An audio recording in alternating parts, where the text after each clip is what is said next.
Éric Nolot, là je suis obligé de parler de cet esclave de maison qui m'a craché à la gueule. Je pense qu'il y avait encore un moyen de le garder parmi nous, de le ramener à la raison, mais là il s'est tellement enfoncé dans un antisémitisme, mais obsessionnel, et qui devient un peu... là ça prend vraiment des formes grotesques, que là franchement Donc, il nous a quittés. Pour vous, il est indéfendable aujourd'hui. Oui. Quelque part, je m'en fous, mais bon, il se croit plus malin que ses maîtres, l'autre. Et puis alors, tu vois, si on devait comparer le show business à une plantation d'esclaves, bon, moi j'ai été un aigle marron, je me suis enfui. Et lui il dit oui, il fait plus partie de la maison, il est parti. Ah bah oui, il est parti. Éric Nolot, je suis parti. Et je suis parti en courant, et je cours encore. Il est hors de question que je revienne dans le circuit du show business. Ah non, non, ça c'est terminé. L'idée de me retrouver bloqué sur un plateau aujourd'hui, chez Drucker, obligé d'écouter chanter Patrick Bruel jusqu'à la fin. Ah, je préfère encore bosser sur un camion poubelle, je pense. C'est plus propre à tous les niveaux. Il est libre, c'est parti avec Éric Nolot qui sort aux éditions Hugo et compagnie un livre avec Alain Soral, Dialogue désaccordé. Tiens, que j'ai regardé d'ailleurs. Heureusement que Soral est dedans, parce que sinon tu t'endors. Tout ce que tu racontes, c'est de la merde. Tu t'es fait humilier, je veux dire, vous jouez pas dans la même catégorie. Alors en plus, tu nous lâches quatre noms d'auteurs, le blaze de 3 Russes ou d'un Tchèque qui a écrit dans... Mais c'est pas avec ça que tu vas nous faire vibrer, mon pauvre ami. Et puis tu mens. Tu es une sale menteuse. Je rappelle ce catastrophique épisode où Dieudonné demande à un type habillé en survivant des camps de la mort de remettre le prix, je sais plus, de la liberté ou de je sais plus quoi, à Forisson. J'ai dit, écoute, là c'est vraiment Forisson qui est l'un des négationnistes. Non mais voilà. Là on n'est même pas dans le happening politique, on est dans la haine pure, on crache sa haine à la gueule des gens, je trouve ça inadmissible. Qu'est-ce que c'est que cette connerie de liberté? J'ai jamais fait ça. C'est le prix de l'infréquentabilité. Renseigne-toi avant de dire que je suis la haine pure. Mais t'es malade ou quoi? C'est de la diffamation, Nolo. Excuse-toi, putain, ou je porte plainte. Alors tu dis que je suis infréquentable, d'accord, mais je l'ai remis le prix à Robert Forisson, qui est le plus grand infréquentable de France. Ah, bon, aujourd'hui, je suis en train de le rattraper, doucement. Mais c'est du boulot, ça fait 2 ans que j'y suis, moi. Et je l'ai je l'ai eu au téléphone l'autre jour, il m'a dit, t'as encore du boulot. Ouais, je l'aime bien, c'est un ami, Robert. Je préfère discuter avec Robert pendant 1 heure qu'avec toi, Nolo. J'ai rien à te dire, moi. Donc oublie-moi, ferme ta gueule, et surtout arrête de raconter.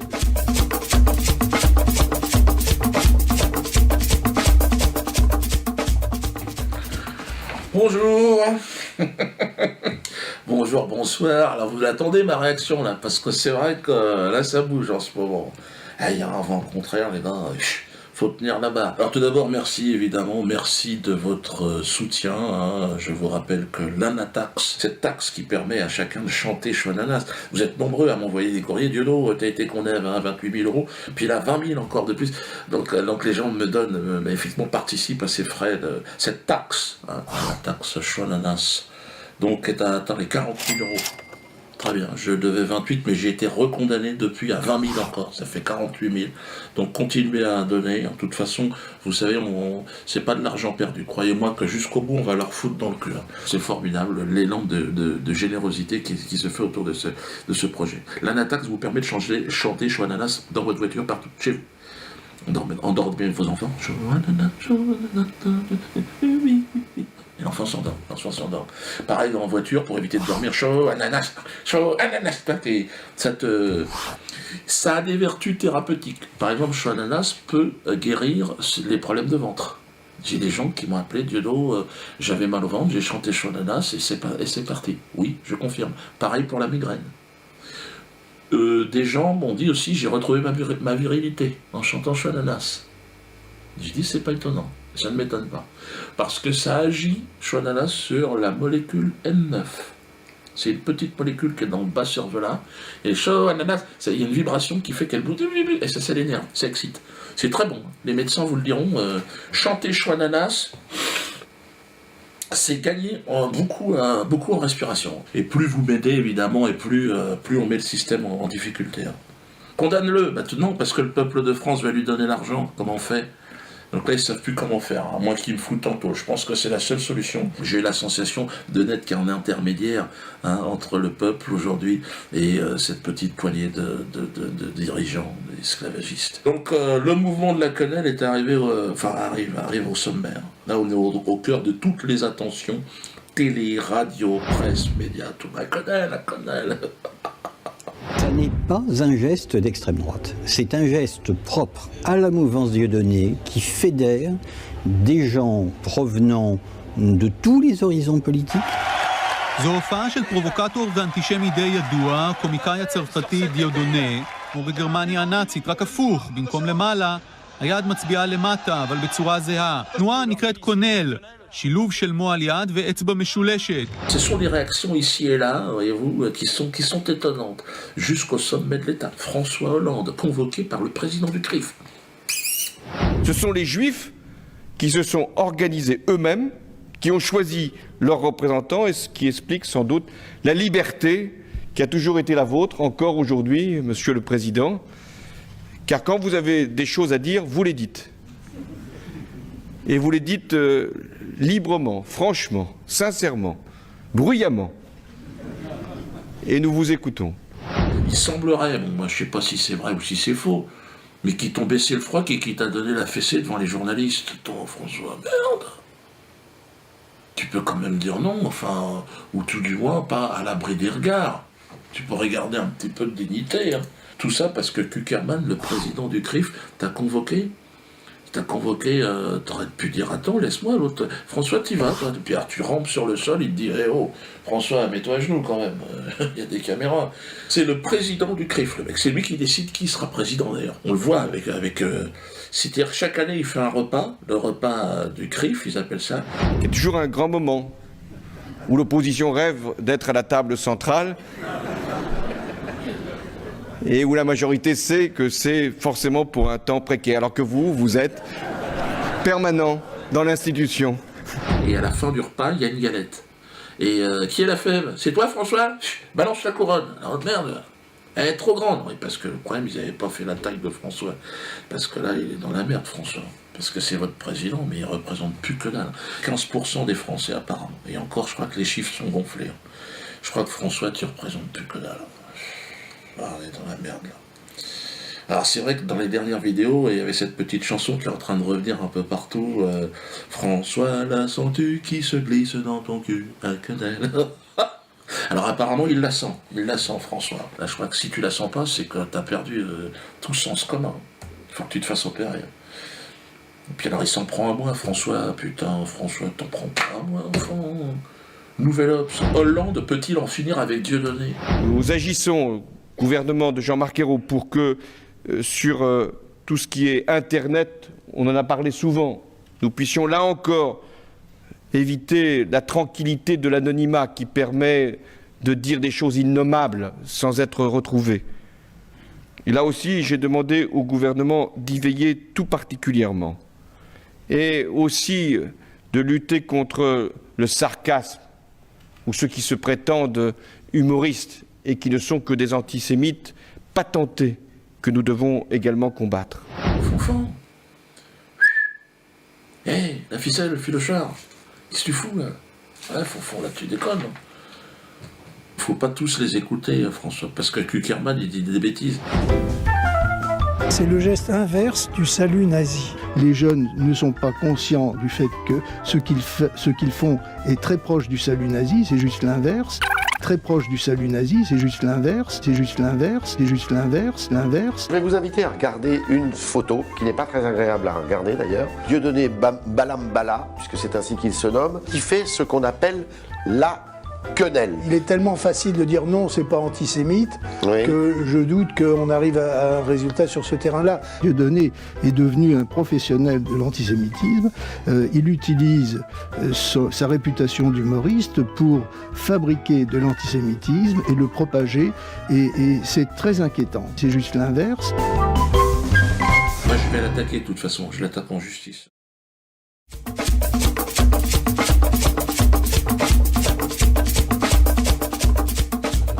Alors oui, d'ailleurs, il faut que je vous explique. il y a eu un dépôt de plainte avec constitution de partie civile contre monsieur Jakubowicz, hein, donc la plainte elle est là, elle a été déposée par maître Stefano et maître Mirabeau, mes avocats, 2 courageux avocats, donc contre Jakubowicz, contre X, contre tous ceux qui, enfin a priori c'est la LICRA et Jakubowicz, hein, qui ont défini la quenelle comme un salut nazi inversé. Ça vient de son imagination à Jakubowicz, hein. Donc il va falloir qu'il réponde devant les juges. Donc il est mis en examen. Et personne n'en parle. Pourtant, ils ont fait une dépêche à AFP. Hein. Donc, ils ont envoyé, comme ça se fait couramment, Maître Mirabeau et Stefano, alors qu'on parle de la quenelle un peu partout, ils ont envoyé leur dépêche à AFP. Et donc, ils expliquent pourquoi on porte plainte. Mais là, non. L'AFP, ils ont dit, oh là là, qu'est-ce que c'est que ça? Non, mais nous, voilà. Faut que je joue directement avec Jérusalem, apparemment. Donc là, pour ça que ça va être assez intéressant. Hein. Parce que dans un sens, ils relaient tout et n'importe quoi, et dans l'autre sens, ils ne veulent pas en parler. Alors bon, évidemment, dans cette réponse à l'AFP, enfin dans cette dépêche, il précise qu'est-ce que le geste de la quenelle. Sur un plan juridique, c'est quoi? C'est un bras d'honneur détendu. Bon. Alors, la définition de la quenelle, si je devais en donner une, parce que tout le monde l'attend, Dieudo, vas-y, donne une définition. Alors, c'est marrant, ça fait déjà à peu près 10 ans que j'en fais des quenelles. Mais je crois que la meilleure définition nous vient de Romain. Romain, je le cite à chaque fois, c'est l'ange de la quenelle, celui qui a donné à la quenelle cette aura à la fois mystique, à la fois courageuse et de plein de panache. Romain, c'est une histoire incroyable. Moi, je vais vous la raconter encore une fois. Romain, c'est ce jeune homme de 17 ans qui nous a quittés il y a 1 an maintenant. Précisément. Alors c'est une histoire incroyable. 1 an avant notre rencontre, Romain avait été approché par l'association Make-A-Wish. Bon, vous excusez mon anglais, mais on n'est pas là pour donner des cours d'anglais. Fais un vœu, quoi. Alors c'est une ONG américaine reconnue par les Nations Unies. Donc, déjà j'ai envie de dire, méfie-toi. Mais bon, tu sais, quand tu es dans le malheur, que tu as un enfant qui a le cancer, tu les laisses faire. Donc, l'association Make-A-Wish est censée réaliser le vœu d'enfants de 3 à 17 ans atteints d'une infection très grave. Et Romain avait un cancer généralisé en phase terminale. Donc, autant dire, Caridas qui dit mieux. Enfin, je veux dire, toi, mec. L'association Make-A-Wish a pointé le bout de son blaire à l'hôpital. Ils sont rentrés dans la chambre d'hôpital. Bonjour Romain, ça va? Ah ben non, ça va pas Romain. Tu es malade. Tu as vu maman comment elle pleure quand elle te regarde? Est-ce que tu vas mourir, Romain? Mais c'est pas grave. Elle a fait Make-A-Wish est là. Je vais te permettre de réaliser un vœu, rencontrer la personnalité de tes rêves.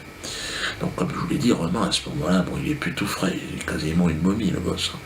Il a plus les joues roses, t'imagines bien, il est déjà en cuir. J'ai dit, tout est niqué, parce que c'est généralisé. Donc, toute la tuyauterie, ça part en quenille, il n'y a plus rien. Au niveau du souffle, éteindre une allumette, c'est un projet sur 15 jours. Donc, la fée Make-A-Wish, elle essaye de le motiver, mais il est quand même taquin, comme je vous ai dit. Hein. Donc il la laisse venir, il dit écoute, fais Make-A-Wish, vu comme ça, j'aimerais rencontrer l'humoriste Dieudonné. Dieudonné, c'est quoi? C'est une histoire vraie, hein, ce que je suis en train de dire. D'ailleurs, ça va apparaître en bas, histoire vraie, donc c'est véridique. Évidemment, la fée Make-A-Wish, quand elle entend mon nom, ou comme c'est une association plus ou moins israélienne, elle dit merde, elle appelle le médecin vite, et je crois qu'il fait un AVC, l'enfant. Alors le docteur arrive, non, il fait pas du tout d'AVC, elle fait Make-A-Wish. L'enfant, il voudrait voir l'humoriste français Dieudonné, parce que ça se passe en Suisse. Et puis ça faisait un petit bout de temps qu'il leur parlait de ce projet. Alors elle fait Make-A-Wish, elle dit oui, mais il n'est pas dans le catalogue. Make-A-Wish, Dieudonné, tu veux pas Yannick Noah, regarde, Mousse Diouf. Alors tu dis non, tu m'emmerdes avec ton Mousse Diouf, je veux voir Dieudonné. Et donc là, bon, elle est devenue verte. Une sorcière, elle lui a craché à la gueule, il paraît. Crève, enculé de cancéreux antisémite, et puis elle s'est barrée. Bon, Romain, il était mort de rire, vous imaginez bien le gosse. Voilà, façon de parler, bien sûr. Mais bon, c'est là que sa mère a décidé de prendre contact avec moi. Il m'avait envoyé une photo comme ça où il faisait une quenelle devant le scanner de l'hôpital. Alors que tu es en phase terminale du cancer, quenelle dans le fion de l'institution médicale. J'appelle ça du panache. Et donc j'ai décidé de dédicacer mon film, le film que je sortais à l'époque, Métastase, un film, bon bref, qui reprenait aussi un sketch sur le cancer. Et donc j'invite Romain à l'avant-première. Je pensais pas qu'il allait pouvoir venir, il est venu, il est sorti de l'hôpital, il est venu avec sa mère. Donc voilà, je présente le film, et puis je dis voilà, je le dédicace à Romain. Et là il s'est levé. 9 kg 77, putain. Avec ses 2 petits poils irradiés sur le caillou. Ça a mis une ambiance dans la salle. C'est les gens étaient là, qu'est-ce qui se passe? Mais j'étais gêné, t'imagines. Ils étaient censés venir voir un film comique, pas assister à un décès, t'imagines bien quoi. Puis en plus, il était en phase finale, terminale, ce qu'ils appellent. Les médecins, ils se lâchent au niveau de la chimio, ils savent pas ce qu'ils font. Alors ils te balancent de tout, quoi. Toi, huile de vidange, Schweppes. Tiens, elle est où la maillot de Smiley? Ben là, mets ça dans les tuyaux. Alors le gosse, il était fluorescent quand il est monté sur scène. Moi, j'étais là, qu'est-ce qui se passe? Je suis pas formé, moi. Non, s'il avait fait un malaise et tout, tu vois, en voulant bien faire, j'aurais tout pété. Essaye de faire un massage cardiaque à une biscotte. Vas-y, vomis devant ton écran. J'ai pris une claque. J'ai compris où on en était. 25 ans de métier sur scène, donc j'ai l'habitude. Quenelle sur quenelle, j'ai rien vu. On a commencé, il est arrivé, il a dit j'ai fait ça va? Il m'a dit quenelle, Diodo, quenelle. Parce que il était au pied du mur, le mur qui sépare le monde des vivants du monde des morts, tu vois. Et puis nous on était derrière, qu'est-ce que tu fais Romain? Quenelle. N'ayez pas peur les gars, n'ayez plus peur. Quenelle dans le fion de la peur, hein. Et c'est ça qu'il a laissé et qu'il laissera encore pour un petit bout de temps. C'est Romain qui a donné ses lettres de noblesse à la quenelle, hein. Geste de panache, de courage et de foi en même temps, à la fois révolutionnaire et mystique. On s'est libéré dans nos têtes, donc ça on ne peut pas revenir en arrière. La quenelle est en train de bouleverser cette société. Et je dois dire qu'il faut se rapprocher au maximum de ce que Romain nous a laissé, c'est-à-dire le courage, et de ne plus avoir peur. Il ne faut plus avoir peur, on avance. Alors évidemment, le maître esclavagiste, le maître banquier, hein, c'est lui qui dirige tout dans notre vie. Hein. Le maître banquier. C'est lui qui te réveille le matin, avec le réveil. Allez, il faut aller bosser. Oh non, je veux pas. Mais t'es obligé, il faut rembourser le crédit, connard. Donc vas-y, allez, va bosser. Non, je veux pas bosser. T'as loupé le métro. Ah ben voilà, mais marche, connard. Et alors t'arrives au boulot, allez, bosse. Tu veux manger? Non, bosse d'abord, bosse. T'as fini? T'es fatigué? Allez, rentre chez toi. Allez, vas-y, allume ta télé, baisse ta femme, mange. Consomme. Et si tu veux pas, t'es un mauvais esclave. Et le maître esclavagiste, il est même capable de dire raciste. T'es un raciste. Ah, bien sûr, pourquoi pas. Raciste, il y en a partout. Hein. Donc les gars, un mauvais esclave devient très vite un raciste. Donc c'est ça que j'ai remarqué. Donc rendez-vous à 18h au Théâtre de la Main-d'Or. Donc on va glisser des quenelles. On a des musiciens qui viennent maintenant, oui, des quenelleurs musiciens, tous à visage découvert ou visage masqué, vous faites ce que vous voulez. Hein. Mais sachez que la victoire est là, elle est à une portée de main maintenant. Continuons et puis glissons des quenelles. N'hésitez pas aussi à les mettre sur vos Facebook, mettez des quenelles partout. Qu'ils soient noyés de quenelles. Le maître esclavagiste, il est en panique, vous le voyez. Hein. Et donc ils veulent nous terroriser, hein, et de manière complètement illégale. Vous vous souvenez du discours de Valls, hein. Écoutez-le. Mes chers amis, ces tristes voix qui se déchaînent, qui transpirent la haine, et notamment sur les réseaux sociaux, nous devons les combattre. Et je l'ai déjà dit à de nombreuses reprises, à La Rochelle, où il y a encore quelques jours, à l'occasion d'un beau colloque où nous étions avec Christiane. Je pense aux propos de ce Dieudonné qui ne fait plus rire personne depuis bien longtemps. Il crache à la gueule en permanence, ce mec. Ouais, je serai l'ennemi de la République, mais réveille-toi, putain. L'ennemi de la République, mais c'est le chômage, c'est le travail, c'est la santé, c'est la sécurité, c'est pas l'humour. Enfin, t'es malade ou quoi? Vous êtes fous, les mecs. Alors là, il y a eu un piratage de mon site. Ils ont donné en pâture le nom de gens qui venaient faire des quenelles sur le site. Alors là, par contre, il n'y a pas de problème. Le mec, les pirates, ils ont le micro, on leur tend. Alors, merci, quasiment merci. J'ai voulu, premièrement, démasquer les queneliers en diffusant leur nom, prénom, adresse, profession, adresse email. Et deuxièmement, j'ai voulu nuire à Dieudonné financièrement, étant donné qu'il vit en grande partie grâce à son site, grâce à Internet. Je pense que d'avoir diffusé sa base de données, forcément, ça lui ralentit ses ventes, en fait. Les esclavagistes veulent nous faire peur. Donc c'est ce qu'ils ont toujours fait dans les champs de Cannes. Regardez, méchants, ils fouettaient devant les autres pour que les autres se calment. Le méchant, c'est celui qui exploite le peuple. C'est pas l'inverse. Là, on nous dit, la cannelle, vous êtes méchant. Non. C'est comme si un esclavagiste était dans un champ, comme ça, et c'est raciste. Non, t'as pas compris. C'est pas comme ça que ça marche. Si votre nom a été injustement mis en avant, enfin, sans qu'on vous demande, suite à ce piratage, on s'est servi de votre identité, on l'a mis en public comme ça, avec une photo de quenelle ou je sais pas quoi, et que vous voulez vous plaindre, vous avez été menacé, parce qu'ils menacent aussi. Donc n'hésitez pas à porter plainte. Nous avons donc mené dans ce sens, nous avons constitué une association, l'association des justes. Il me semble que le nom est parfaitement justifié, car s'il y a eu des justes en France, ce sont des maîtres quenelliers. Il ne peut en être autrement. Nous avons 2 avocats qui vont s'occuper personnellement de cette affaire. Maître Isabelle Coutempère et Maître Albéric de Gaillardon. Alors je leur ai dit, attention, vous allez avoir des pressions. Ils ont dit, on n'en a rien à foutre. On va s'occuper donc des justes parmi les justes. Nous avons décidé donc de nous organiser, donc il y aura aussi en copie jointe à cette vidéo, donc le texte qu'il va falloir que vous nous renvoyiez avec une photocopie de votre carte d'identité. Tout ça au 1 route des Voiliers, de toute façon l'adresse va apparaître là. Donc voilà, vous voulez vous plaindre, une photocopie de votre carte d'identité, votre adresse mail, votre téléphone, plus vous remplissez le petit formulaire qui est en pièce jointe. Vous avez compris ou pas? Donc Kuckerman, attends-toi à un procès, l'ALICRA, procès, et puis tous ceux qui ont été emmerdés avec ce piratage, on y va les gars, on avance. Le pirate qui, pareil, lui, il bombe le torse, mais bon, c'est pareil, je veux dire, c'est le genre de rat, si tu veux, avec la moustachure, la tatouille, avec les moustaches. Sacré rongeur. Et tes leçons de morale, en tant qu'esclavagiste, si tu veux, on n'en a rien à branler. On te pisse à l'arrêt, toi, parce qu'il faut que tu comprennes bien ce qui se passe. Déjà, si t'imagines comment on parle à valse et à tous tes maîtres, tes machins, et à Kuckerman et à machin, donc t'imagines ce qu'on pense de toi. C'est pas un capot qui va nous faire revenir en arrière. Donc on n'en a rien à branler, et puis non seulement on va continuer à glisser des quenelles, tous azimuts, 100%. Oui, je termine évidemment par l'hymne, ce qui devient l'hymne. Alors il y aura un deuxième couplet, on est en train de travailler dessus. Donc François, la sens-tu qui se glisse dans ton cul, la quenelle. Donc derrière vos écrans, n'hésitez pas. François, la sens-tu qui se glisse dans ton cul, la quenelle. François, la sens-tu qui se glisse dans ton cul, la quenelle.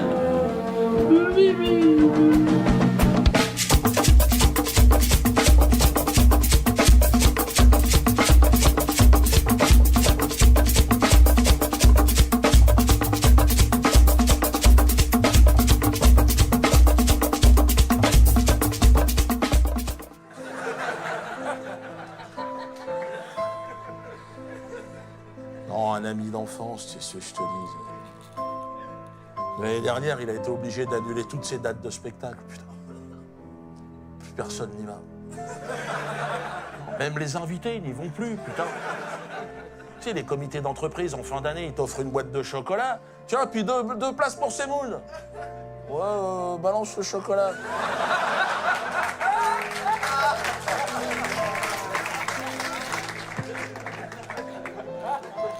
Pourtant, il ménage pas ses efforts. Putain, il est chez Arthur toutes les semaines, il monte son cul, il essaye de rester jeune.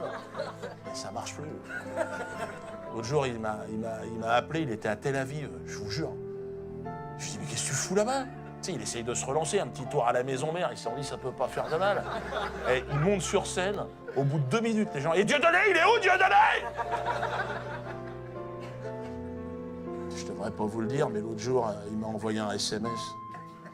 Il m'a dit, je suis devant mon ordinateur, je vois que tu repars en tournée en 2014, tous les Zéniths de France. Je suis content pour toi, Dieudonné. Je pourrais peut-être faire ta première partie. J'ai dit non, il dit non. Tel Aviv, je peux pas suivre. C'est allé trop loin, putain.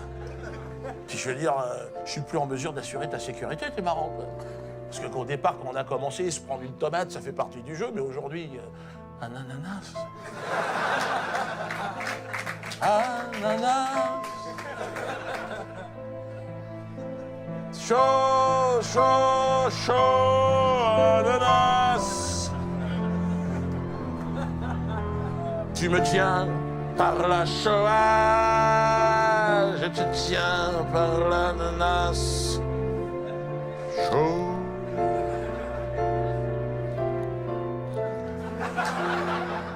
Arrête, Jackie, il y a trop d'émotions, je peux plus.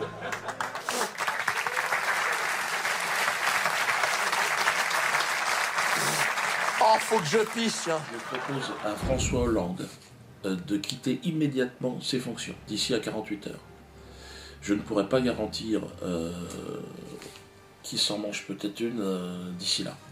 Donc jusque-là, je ferai tout ce qui est en mon pouvoir pour lui permettre de quitter le pays en toute sécurité. Tous ceux qui ont fait de la politique depuis 30 ans, qui ont occupé l'Assemblée et le Sénat, pareil. Foutez le camp, tirez-vous. Voilà, on arrive. Donc, ce qui serait bien, c'est que déjà, vous ayez nettoyé quand on arrive, qu'on n'ait pas à mettre un coup d'aspirateur. D'accord ? C'est maintenant la France entière qui est en train de dire stop, stop. Et pourtant, les soldats du système, que ce soit dans la culture, moi je le vois, Patrick Bruel par exemple, hein, qu'on nous présente comme étant le chanteur le plus populaire de France, personne n'en veut. La réalité, regardez ce qui s'est passé, regardez. Il en fait une deuxième. Est-ce que vous pouvez partager avec moi le petit valse populaire?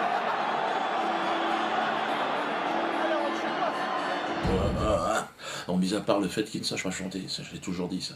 Il chante comme une casserole, une craie, tu sais, sur un tableau, c'est plus agréable. Il fait mal aux dents quand il chante, et pourtant il était là depuis. Là c'est fini, c'est clair. Tu vois Bruel, fous le camp, tire-toi. Je pense qu'il y a un élan populaire. Vous nous l'avez mise, maintenant vous en avez bien profité, partez. Bon, allez, très bientôt, écoutez, au rythme où vont les choses, je pense que la prochaine vidéo, je risque de la faire à l'Elysée.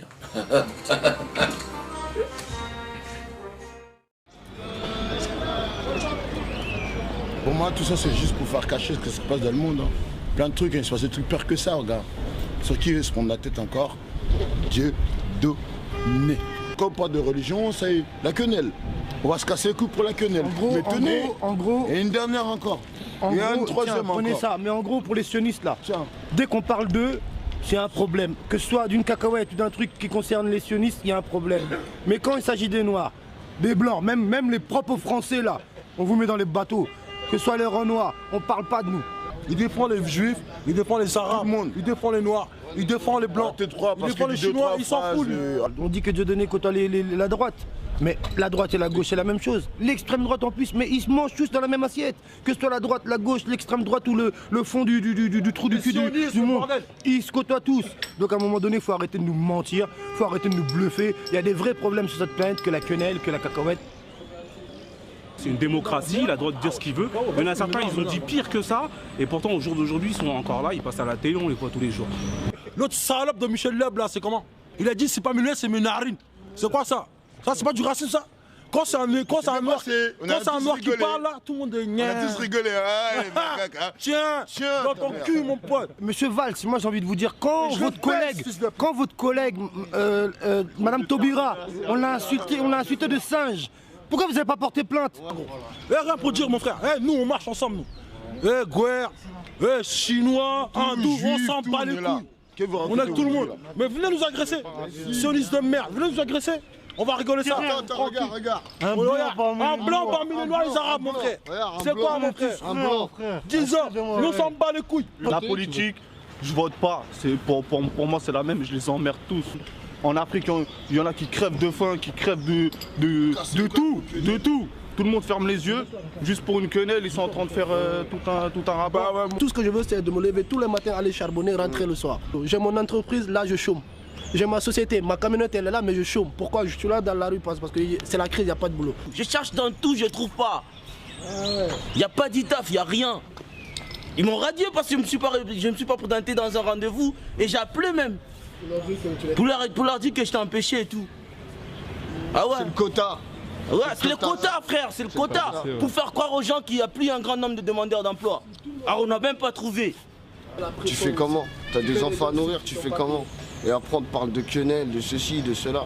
Ah nous notre problème c'est quoi? C'est ça. On veut manger. Ah oui.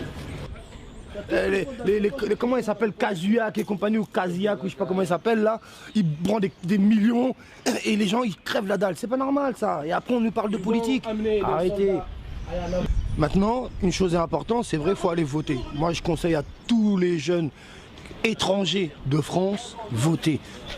Parce que là en plus il y a les municipales, ça va être important. Ne laissez pas l'extrême droite, les pénistes passer. On s'en fout que ce soit la droite ou la gauche, mais pas l'extrême droite. Voilà, mais il faut aller voter. Vous faisiez quoi avant?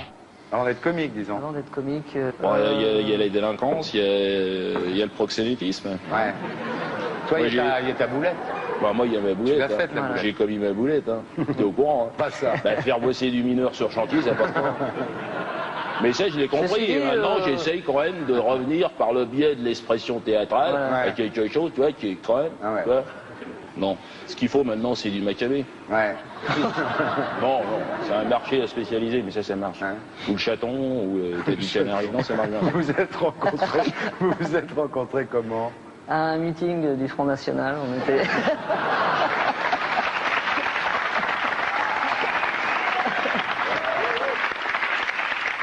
Et quelles sont vos ressemblances? C'est-à-dire, vous avez quoi en commun?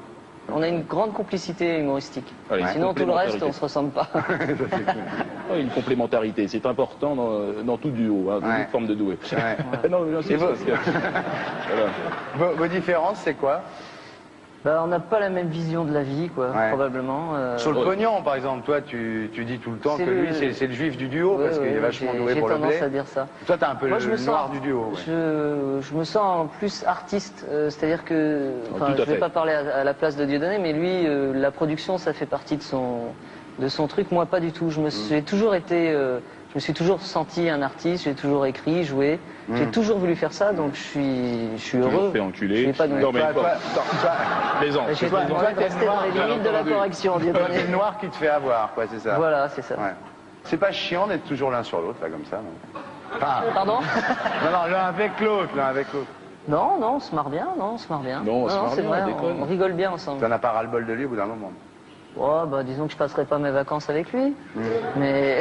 Et ça tombe très bien. Oui. Lequel des deux gagne le plus d'argent? Lui! Ah ben voilà. C'est normal. C'est clair. Non, ne dis pas ça, peu importe. S'il vous plaît. Dis-moi, s'il te quittait, tu ferais quoi? Un triomphe. Merci. Est-ce que les comiques vous font rire? Ouais, bien sûr. Muriel Robin, elle vous fait rire, par exemple? Ah ouais, moi j'adore. Ouais. Et toi? Oui. Oui. Effectivement, il y a une petite nuance, mais c'est important. Il ne m'a pas échappé. Oui. Non, elle ne m'a pas échappé. Je dirais moui. Moui. Un peu à l'antillais. Team Seed, il vous fait marrer? Ouais. Oui, ou... C'est extrêmement délicat. Mais pourquoi? C'est pas les plus mauvais que tu cites, là. Hein. Bah ouais. Non, puis il y a un travail. Quoi. Bon, alors la gaffe, il vous fait rire, la gaffe? Non. Eh ben voilà. On a dit comique. Ouais, c'est vrai. De Chavannes, il vous fait rire, non? Moi, il me fait pas rire. Ouais. Mais toi, t'aimes pas la façon dont il utilise Charlie Nestor, par exemple? C'est quelqu'un qui représente justement la télé de demain. De demain, si on n'y prend pas garde, lui, il est limite. Il est limite, vraiment. Bon, cela dit, il fait un boulot qui est pas facile, de faire un truc tous les jours. Peut-être que ça endort les neurones. Je sais pas, j'essaye de lui trouver une excuse. Enfin, Charlie, en tout cas, je lui dis, là, s'il a l'occasion de m'écouter. Tu le plains, Charlie Nestor? Mais ouais, parce que c'est pas évident de faire quand on est black, de rentrer dans cette profession. C'est extrêmement fermé. On propose systématiquement des rôles complètement bidons. De Chavannes m'avait proposé d'ailleurs de m'habiller en doudou et de venir danser. Faire ses limens. Ouais, un truc complètement con, quoi. Donc j'ai été courtois, je lui ai dit que je ne viendrais pas. Mais c'est vrai que quelqu'un d'un petit peu nerveux, il m'aurait pris un peu plus jeune et j'aurais été obligé de lui renvoyer l'insulte parce que c'est grave par rapport aux jeunes qui regardent et qui doivent s'associer systématiquement aux blagues de série. C'est regrettable. T'es assez dur avec la télé, toi. Par exemple, surprise, ils t'ont proposé, ils vous ont piégé, non? Ils nous ont piégés tous les deux. Ils vous ont proposé 1000 francs et toi, t'as dit, vous foutez de ma gueule, c'est 200 000 francs. Ouais. Par personne. Non. Par personne s'il avait voulu, mais 1000 francs lui suffit largement. Ouais. Mais Ça fait longtemps que les artistes, j'en ai rencontré beaucoup qui m'ont dit tiens c'est pas mal finalement que quelqu'un parle. Et alors moi j'ai décidé de m'en occuper, en tout cas en ce qui me concerne, je paye mes impôts donc je vois pas pourquoi j'irais pas demander non plus aux personnes qui nous emploient, puisqu'on finalement on leur donne une prestation, on négocie, c'est une question de négociation maintenant. Et là pour les 15 000 balles là, de cette émission, t'es d'accord? Je viens gratuitement, tu sais comment je suis attaché à ces valeurs du 22h. On vous voit rarement dans les télétons, les sidatons. Vous n'êtes pas trop pour ça, là, le charity business, l'humanitaire télévisuel? Non, mais la télé a vraiment une part de responsabilité hyper importante dans la surconsommation. Et c'est vrai que le sida, quelque part, c'est aussi se consommer soi-même. Alors, je ne sais pas si l'opération de marketing... Non, mais consommer... Je vais noter ça pour un sketch. Note. Attends, alors... Non, mais c'est comme ça qu'on travaille, en règle générale. Élie, tiens bien le crayon. Non, mais c'est vrai que moi, j'ai l'impression... C'est une blague. Oui. C'est juste pour rire. Il doit prendre la tête quand même. Un petit peu. Ouais. Au moins autant que vous. T'es sûr que tu veux finir l'émission là? Non, mais c'est vrai que c'est un petit peu délicat. Alors bon, chacun a ses opinions, mais l'Afrique est en train de mourir aussi avec plein d'autres problèmes. L'Occident nous explique maintenant qu'il y a le sida, que c'est le mal du siècle. Oui, enfin bon, ça c'est vraiment un truc occidental, quoi. Vraiment, c'est des préoccupations. Quand on n'a même pas à bouffer, on peut avoir le sida, c'est pas un problème. Et moi, je suis là, c'est un hasard, quoi, en fait. Je suis un hasard, un petit peu grâce à Elie. Je te fais bosser, c'est ouais, tout. Voilà. Mais quelque part, c'est un peu vrai. Avec De Chavannes, je fais bosser les blacks.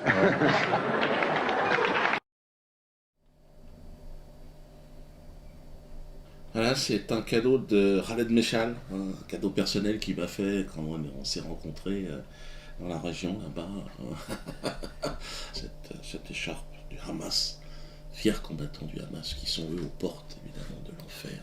Amis internautes, mes hommages. Merci encore pour votre soutien, c'est grâce à vous, je ne vous le dis pas assez souvent, que j'ai pu pendant ces 10 dernières années, contre vents et marées, mener à bien mes recherches. Je suis un chercheur, pas au CNRS, mais au Théâtre de la Main d'Or. C'est là que, dans mon petit atelier, mon petit laboratoire, j'essaye de trouver les recettes qui vont me permettre d'analyser par le rire notre société et plus largement dans l'histoire, je dirais, de notre espèce, l'espèce humaine. C'est ainsi donc que dans ce laboratoire, au hasard d'une expérience, j'ai créé voici quelques années, et vous êtes au courant, sous l'effet d'une inspiration un petit peu comme ça, un peu baroque, le glissage de Quesnel.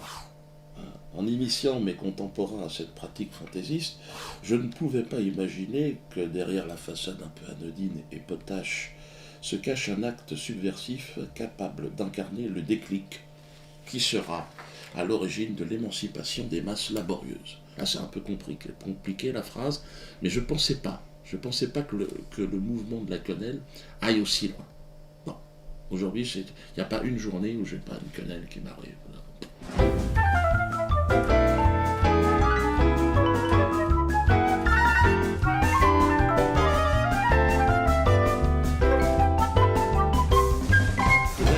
Quenelle dans le fion du système.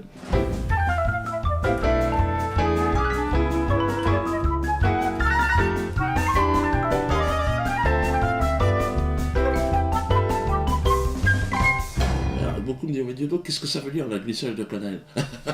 Les gens ne savent pas.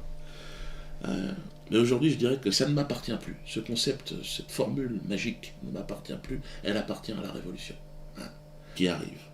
Écoutez, oui, elle est là, elle est à côté. Elle est le chemin qui nous conduira vers la victoire. Soyez subversifs, glissez des canards, désobéissez. Faites chier ce système de merde. C'est un vent qui transcende toutes les frontières ethniques, religieuses ou sociales. C'est un tsunami, j'ai envie de dire, le tsunami de la quenelle, qui va balayer les élites du mensonge. Parce que on nous ment à un niveau aujourd'hui.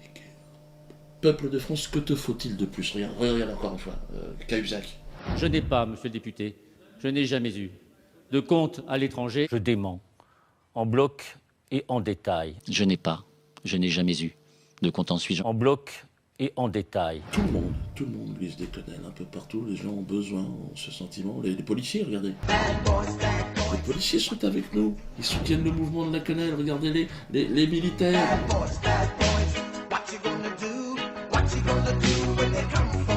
Hein? On en est presque à rêver qu'on aurait un coup d'État bientôt. Beaucoup me disent, ouais, ça serait bien qu'il y ait un coup d'État. Ah bah ça, c'est à ceux qui sont spécialisés là-dedans de le faire. Hein. À l'armée, aux policiers, il y en a plein qui sont énervés aujourd'hui. Allez-y les gars, on est derrière, le peuple vous suivra, faites un coup d'État. Vous pouvez installer n'importe qui au pouvoir, ce sera mieux que ceux qui sont là. N'importe qui, n'importe quel clochard ou mec qui traîne dans les bas-fonds d'une prison sera plus digne d'incarner cette fonction. Avec l'armée devant. Et le peuple derrière, ouais, on est libéré, ouais. Et la presse, certainement comme en Égypte, dira, ouais, le peuple a repris le chemin de la liberté, c'est le printemps français. Ah ouais, on peut être prêt à rêver. Dans le chaos sidéral dans lequel nous nous trouvons, le mariage pour tous est la serrure que nous attendions. Vous allez comprendre ce que je suis en train de dire. C'est une serrure dans laquelle nous allons glisser la quenelle révolutionnaire. Ça a été fait d'ailleurs. Avec le mariage d'Alfredo et de Germain, nous avons ridiculisé la République, c'est vrai. Mais c'est notre fonction. Nous sommes des humoristes. Ils sont dans le cadre d'un atelier, encore une fois, de chansons potaches, il faut le savoir. C'est avec cette équipe que j'ai conçu Chaud Ananas, qui a bouleversé la donne sur le plan humoristique. Il y a eu un avant et un après Chaud Ananas. La plupart des humoristes que je croise disent « Oh merde, on peut plus bosser, avant, tu vois, tu te blagues à Toto, tu roulais en Cayenne. Aujourd'hui c'est fini. Hein. » Alors moi évidemment je comprends, hein, les gens qui ont été victimes évidemment de ces personnes, hein. Bon, je leur dis je suis désolé, mais bon moi, quenelle oblige, ceux qui sont dans le courant de la quenelle, c'est quenelle. Quenelle. Vous savez, j'ai pris conscience de ce que nous faisions, de la dimension révolutionnaire de notre acte, quand le maire nous a donné le livret de famille. Là j'ai dit, là, open bar, on est parti, c'est le décollement. La République est en train de s'envoler. Elle a scié la branche sur laquelle elle était assise. Les murs de la République s'effondrent chaque jour, un peu plus. Et vous verrez, le mariage de Germain et d'Alfredo est l'élément déclencheur. Au cœur des grandes gueules, alors on va évoquer ce truc incroyable, les amis. Le mariage homo, 2 détenus, Alfredo Stranieri et Germain Gueff, les témoins, l'humoriste Dieudonné, le terroriste Carlos, et alors le maire de Poissy, le maire socialiste, qui se prête à ce que d'aucuns appellent une mascarade indigne de la République, indigne d'un élu de la République. Est-ce que c'est indigne de la République ce qu'a fait le maire? C'est la question qui est posée. Non, on est dans la loi, on est dans la pure application du texte. Qu'est-ce que tu peux lui reprocher? Ça s'appelle le mariage pour tous. Ouais. Ils sont des citoyens, ils n'ont pas perdu leurs droits civils, ceux qui sont en prison. Moi, j'ai toujours considéré que cette loi n'aurait pas dû être votée. Mais bon, elle a été votée par les élus de la République. Est-ce que, d'ailleurs, on interdirait à un homme et une femme de se marier en prison? La réponse, c'est non. Est-ce qu'on interdirait un baptême en prison, y compris un baptême tardif pour un grand criminel? Non, attends, le maire, il a fait son boulot, le pauvre vieux. Attends, le maire de Poissy, on va quand même pas charger ce type-là. On est dans une situation où la société est prise en otage par 2-3 crétins, un ancien terroriste, un humoriste... tu dis quoi que la société est prise en otage et donc finalement le maire se retrouve pris en otage. Il pourrait très bien la dire. Mais nous sommes pris en otage ce matin même. Nous qui sommes là autour du micro à commenter les facéties de cet humoriste, de ce terroriste, de ces 2 co-détenus. Enfin, on va adopter un détenu, la famille va s'agrandir. On se fout de la gueule du monde. On se fout de nous. Nous allons reconstruire cette société, hein, petit à petit, hein, parce que ça va être le grand bordel pendant un certain temps. Comme diraient les Kanaks, bon, on verra après. Hein, certainement, ça sera pas mieux après qu'avant la Révolution, mais ce sera plus digeste, pour moi. Parce que les Kanaks considèrent qu'on est une moisissure sur la Terre, l'espèce humaine. Et c'est vrai que plus j'avance dans l'âge, plus je me dis, on a quand même bien tout foiré, tout dégueulassé. Hein. On me reproche aussi, ces derniers temps, d'avoir rapproché des extrêmes. Oui, Biodo, t'as rencontré des nazis, l'extrême droite, t'as rencontré l'extrême gauche, l'extrême religieux, l'extrême con... Oui, peut-être, j'ai rencontré. Mais la vérité n'est-elle pas extrême? La vérité est insupportable. Elle est extrême, toujours. C'est pour ça que quand je dis, moi je suis contre le UMP et l'UPS. Le mensonge se modère, pas la vérité. Vous comprenez ce que je suis en train de dire? Signer la pétition contre la LICRA, qui est la tumeur cancéreuse de la problématique. Il faut faire exploser cette tumeur, donc de manière légale, évidemment, donc par une pétition. Et par la pétition, plus nous serons nombreux, on est déjà à 20 000. Je ne sais pas si vous imaginez, 20 000 personnes qui demandent la dissolution. C'est bien, de cette organisation qui est vraiment, vraiment extrêmement néfaste. Donc, merci à vous, à très bientôt, et vive la France.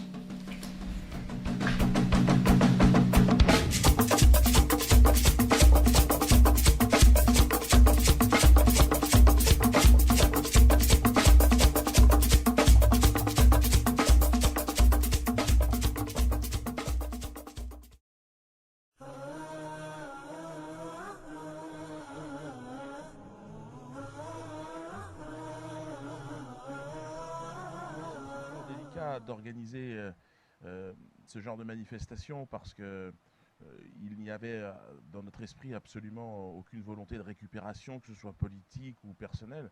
Donc je suis très, très content du résultat, avec des instants et des moments très émouvants. Et puis je pense que les Vénézuéliens qui sont là, les gens qui sont touchés encore plus près que nous, mais bon, même si le combat évidemment est universel, enfin, la révolution de Chavez nous touche profondément. Je pense que c'était vraiment très émouvant pour moi aussi de vous entendre témoigner. Bon, je n'ai pas grand-chose d'autre à vous dire qu'il me semble que cette révolution en France, en tout cas, elle est en train de grandir sur Internet. Alors ER, par son succès aussi, le démontre. Moi aussi, dans mes tournées, le spectacle, sans aucune promotion, sans avoir le soutien des médias ou du système. Aujourd'hui, il y a une volonté du peuple, en tout cas, de trouver la vérité et de la retrouver, en tout cas, parce que je crois que le mensonge n'a jamais été aussi flamboyant qu'aujourd'hui. Bon, les exemples, ils sont tellement énormes, avec ce Cacahuzac, les yeux dans les yeux, qui nous explique, mais à l'UMP pareil, avec ces gens les deux finalistes, futurs présidents, qui se montrent du doigt, tricheur, il a bourré les urnes. Depuis quand trichez-vous? Depuis toujours, en fait. Et c'est vrai qu'on le sait aujourd'hui, que nous avons affaire à des tricheurs, à des menteurs. Chavez faisait partie de cette catégorie de gens qui portent une nation, qui portent un pays, qui portent un peuple, et les résultats extraordinaire qu'il a obtenu dans ces 14 années de présidence le démontre. Moi, je pense qu'il nous manque aujourd'hui quelqu'un ici, et j'espère que, eh bien, en tout cas, nous et vous, je crois qu'il faut qu'on se prenne aussi en charge, qu'on n'attende rien d'autre que de se relever, de s'organiser, d'avancer. Et je pense que Chavez, pour ça, en tout cas, il nous a amené, il a touché notre cœur, notre esprit. Et bon, un leader comme ça, un charisme comme ça, on ne sait pas, il va arriver. Certains l'attendent, certains pensent au Messie, certains pensent à... Il y a un homme, quelqu'un va arriver, il est déjà vivant, il va arriver dans l'année qui vient. Et je pense qu'il faudra qu'on le reconnaisse aussi, parce que bon, c'est pas évident. Où se cache-t-il? Alors, est-ce que ça sera Biquette? Est-ce que ça sera... Non. Bon, moi, j'ai une nature comique, évidemment, et j'ai grandi, je n'ai pas le vice de l'espoir, j'ai grandi dans les bas-fonds, donc j'observe avec beaucoup d'humour le monde dans lequel je vis, mais c'est vrai, lorsque l'on a un discours, je pense qu'il faudra peut-être un militaire, d'ailleurs, il faudrait peut-être qu'on essaye de susciter, je sais pas, lever la main, je sais pas, il y a un général qui serait prêt à avoir un peu de panache, un petit peu, pour organiser un coup d'État. Pourquoi pas? Non mais pourquoi pas? On peut s'interroger, en tout cas.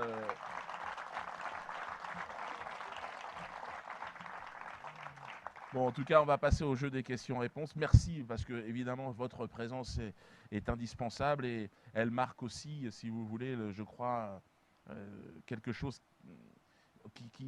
pour lequel on se bat, pour lequel on travaille tous ensemble. Et je pense que voilà, on est là, on n'a pas besoin d'autres mots que merci à vous d'être là. Et puis on va répondre maintenant à vos questions.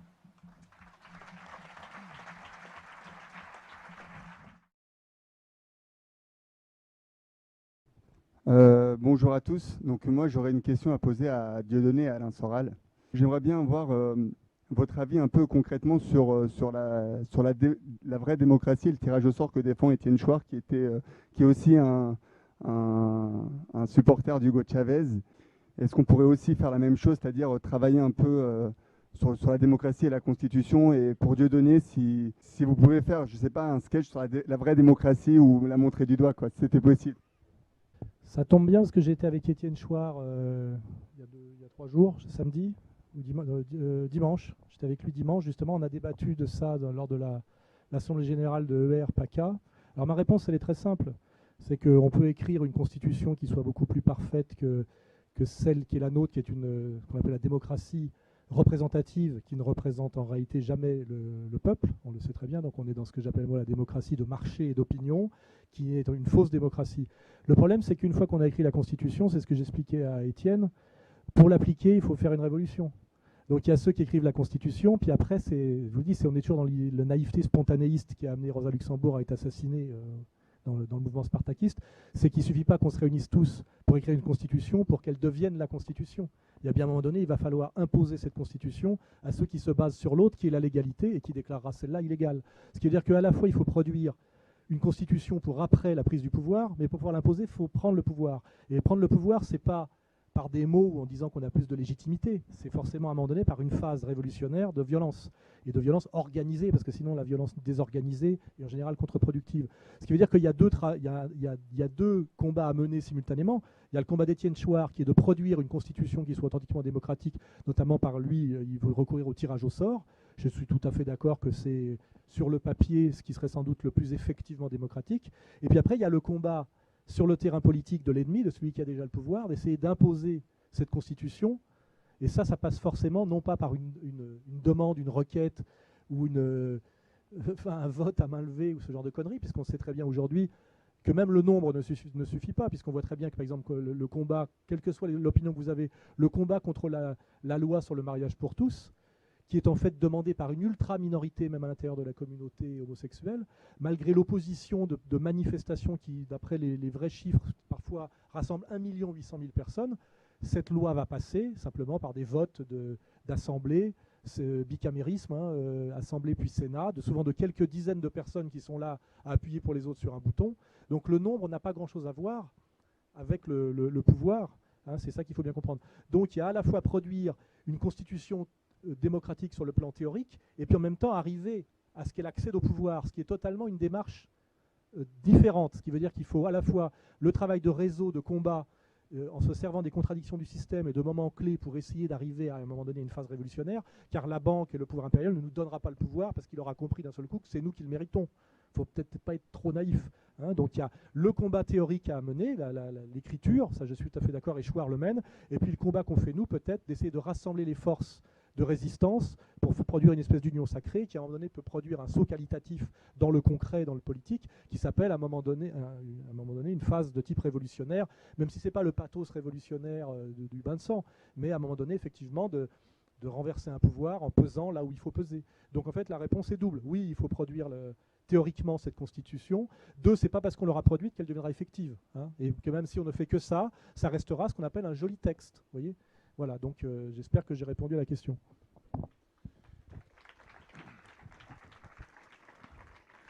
Alors, et je rajouterais, là, pour terminer sur l'histoire du sketch, sur la démocratie, bon, c'est vrai qu'aujourd'hui, la fiction dépasse la réalité.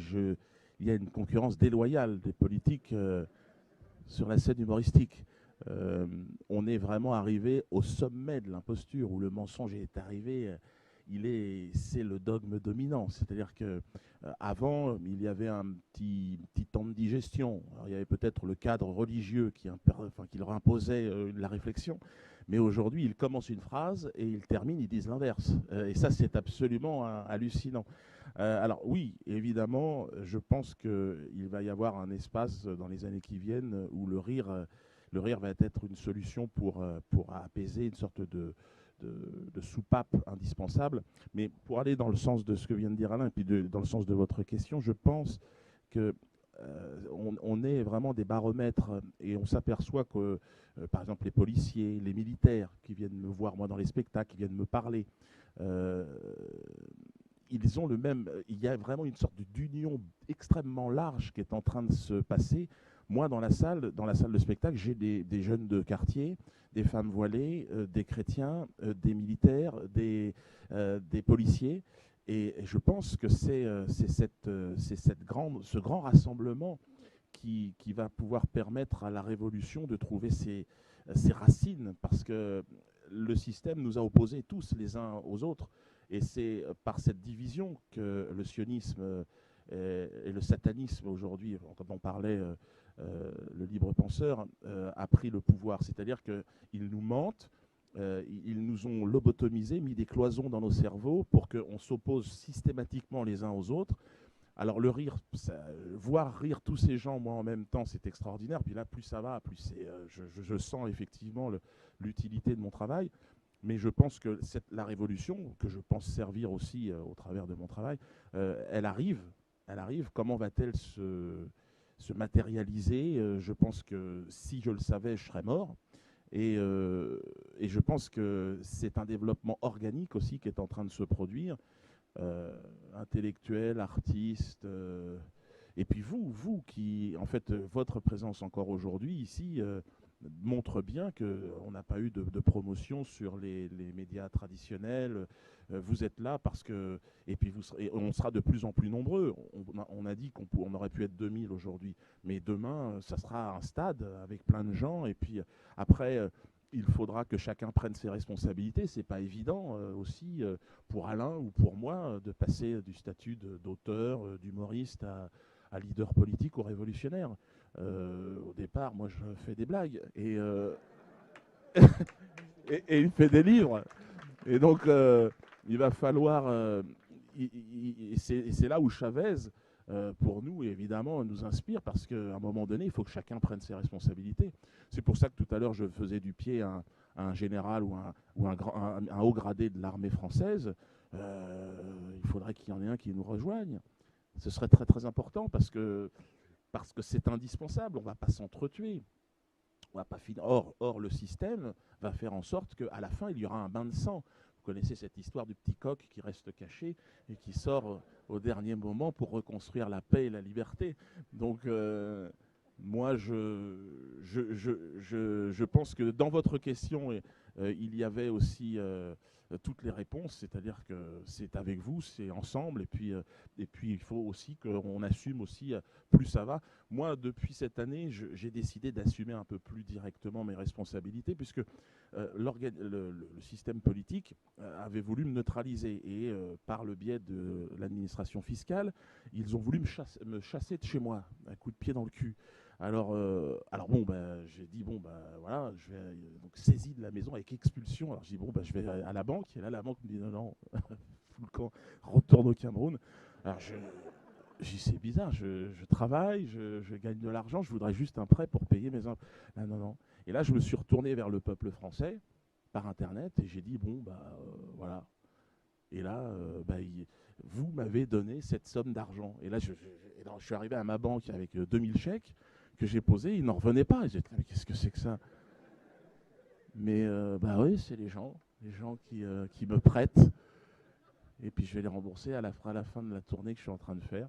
Je pense que j'ai donc une responsabilité, ne serait-ce que, déjà de rembourser évidemment tous ces gens, mais au-delà de ça, c'est surtout je prends conscience que le travail que je fais est important. Voilà. Et c'est tout un tas de petites marques comme ça qui font qu'à un moment donné, je pense que... Oui, alors moi, ça passera par des sketchs.